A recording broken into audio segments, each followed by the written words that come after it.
या ठिकाणी व्यासपीठावर उपस्थित असलेले आपले संपर्क प्रमुख आदरणीय मुंशी साहेब ग्रामध्यक्ष आदरणीय राणी यादव, त्याचबरोबरीने आमचे सर्व श्रीकांत जाधव, रजनी भोसले, त्याचबरोबरीने या ठिकाणी उपस्थित असलेले यशराज देसाई साहेब, या ठिकाणी उपस्थित असलेले अनिकेत राजे, माफ करा, सभासद आणि जिल्हा परिषद सदस्य, नगरपालिका घेईल. आपल्या सर्वांना उपस्थित आहात. आपल्या सर्वांना या ठिकाणी आदरणीय पालकमंत्री साहेबांनी विधान परिषदेच्या निवडणुकीच्या शिवसेनेची नेमकं काय ठरलं आणि काय सूचना केल्या तुम्ही? शिवसेना जिल्हा कोर कमिटी जी आहे, जिल्हा मुख्य समन्वय समिती, त्या सन्मान्य सदस्यांच्या बरोबर आमची जिल्हा परिषदेचे सदस्य, नगरपालिकांचे सदस्य, पंचायत समितीचे सभापती यांच्याबरोबर आजची बैठक झाली. विधान परिषदेच्या निवडणुकीच्या अनुषंगानं सर्व सदस्यांची मतं जवळपास 1 तासभर आम्ही सगळ्यांचं ऐकून घेतलं. सदस्यांनी आपापल्या भावना आमच्या सगळ्या जिल्हा कोर कमिटीकडे मांडल्या आणि त्या मांडल्यानंतर आम्ही त्यांना सांगितलेलं आहे की आजच दुपारपर्यंत किंवा संध्याकाळी 5 वाजेपर्यंत माननीय शिंदेसाहेबांच्याकडं आम्ही हा आमचा अहवाल आजच्या बैठकीतला सादर करू. सदस्यांच्या ज्या भावनांच्या जशाच्या तशा आम्ही आदरणीय शिंदेसाहेबांकडे पोचू आणि या उपर मग शिंदेसाहेब जो काय आदेश देतील त्याप्रमाणे आपण सगळ्यांनी निर्णय घेऊया. तर सगळ्या सदस्यांनी मान्य केलं की साहेब जो आदेश देतील त्या आदेशाच्या बाहेर आम्ही कुणीही नाही, साहेबांच्या आदेशाचं आम्ही सगळे पालन करू. पण सदस्य म्हटले की आमच्या ज्या भावना आहेत त्या भावना साहेबांच्यापर्यंत पोच करा. तर माननीय कणसे साहेबांनी आम्ही दोघंही सदस्यांच्या भावना साहेबांच्या कानावर घालू आणि यानंतर आजच्या बैठकीत सर्व अधिकार मतदान कुणाला करायचं याचे आदरणीय मुख्य नेते उपमुख्यमंत्री एकनाथजी शिंदे साहेबांना देण्याचा निर्णय झाला.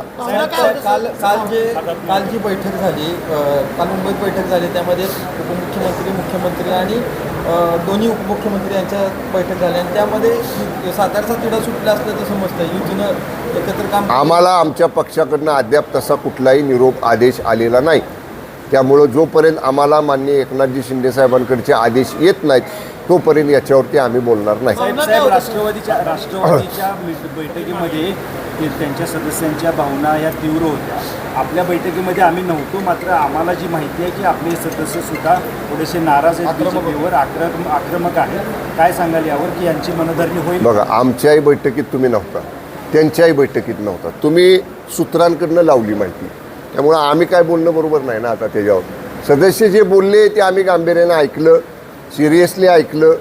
त्यांच्या ज्या बाबी आहेत त्या आम्ही आहे जशाच्या तशा वर पक्षाकडं कळवायचं किंवा मान्य मुख्य नेत्यांच्या निदर्शनाला आणून द्यायचं. आम्ही साहेब ठीक आहे, सदस्यांच्या भावना असतात, सदस्य बोलले आणि आम्ही त्या सगळ्या समजून घेतलेल्या आहेत. मतदानाला काहीच तास राहिले शिल्लक, तास नाही, 2 दिवस अजून, आजचा उद्याचा आणि परवा मतदान आहे. निर्णय केव्हापर्यंत होईल? मतदानाच्या आधी होईल.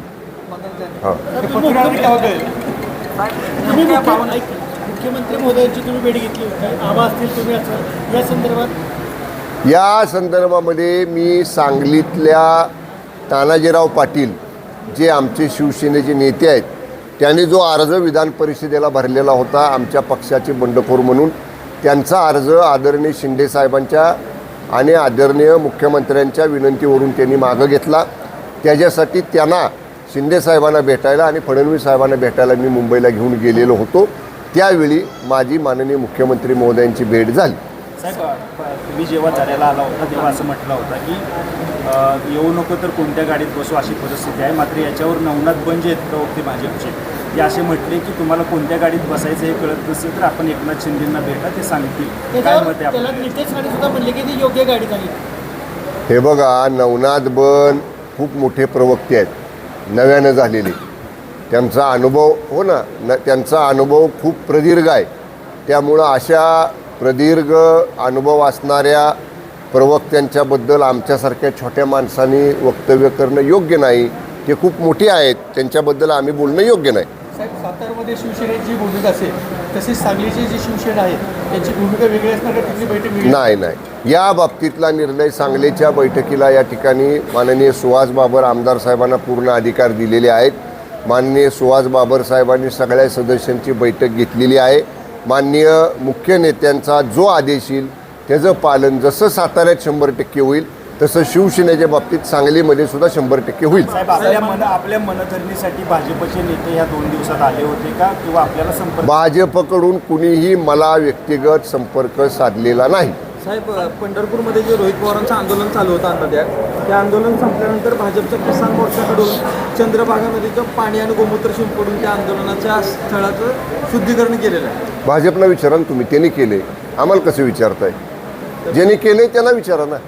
या बैठकीचा एकंदरीत सार काय? या बैठकीतला एकंदरीत सार माननीय मुख्य नेते आणि उपमुख्यमंत्री शिंदे साहेबांच्या आदेशाचं 100% पालन करणं, ते जसं मतदान करायला सांगतील त्याप्रमाणे एकही मत बाजूला न जाता सगळं मतदान शिवसेनेचं करणं हाच आजच्या बैठकीतला निर्णय। साहेब जिल्हा परिषद निवडणुकीमध्ये जो राडा झाला होता आणि त्यानंतर त्यावेळेस आपण म्हणत होते की त्यांनी सुरुवात केली आम्ही शेवट करू, तर हा शेवट आपल्याकडून आता इतक्या लवकर शेवट होत नसतो। जरा दम धरा, दमानं घ्या जरा। साहेब जिल्हा परिषदेच्या राड्यात जो एक मला जखम झाली, तुमचं रक्त निघालं आणि मुख्यमंत्र्यांना धक्काबुक्की झाली, याचा विसर अद्यापही सदस्यांना झालेला नाही आहे। तुम्ही जरी आदेश दिले महायुतीचं काम करायचं, सदस्य काम करतील का असं वाटतं? 100% शिवसेनेचे सगळे सदस्य पक्षाच्या आदेशाच्या बाहेर नाही। शिवसेना वंदनीय हिंदुहृदय सम्राट शिवसेना प्रमुख स्वर्गीय बाळासाहेब ठाकरे साहेब, धर्मवीर आनंद दिघे साहेब यांच्या शिस्तबद्ध विचारानं चालणारा पक्ष आहे। पक्षाचं नेतृत्व करणारे मुख्य नेते पक्षाचे आणि उपमुख्यमंत्री आदरणीय शिंदे साहेबांचं पालन करणारी शिवसेना आहे। आदेशानं चालणारा पक्ष आहे, आदेशानं चालणारे आमचे सदस्य आहेत। जो आदेश शिंदे साहेबांचा येईल त्याचं तंतोतंत पालन सगळे सदस्य करतील आणि तसं वचन सगळ्या सदस्यांनी आजच्या बैठकीमध्ये दिलेलं आहे।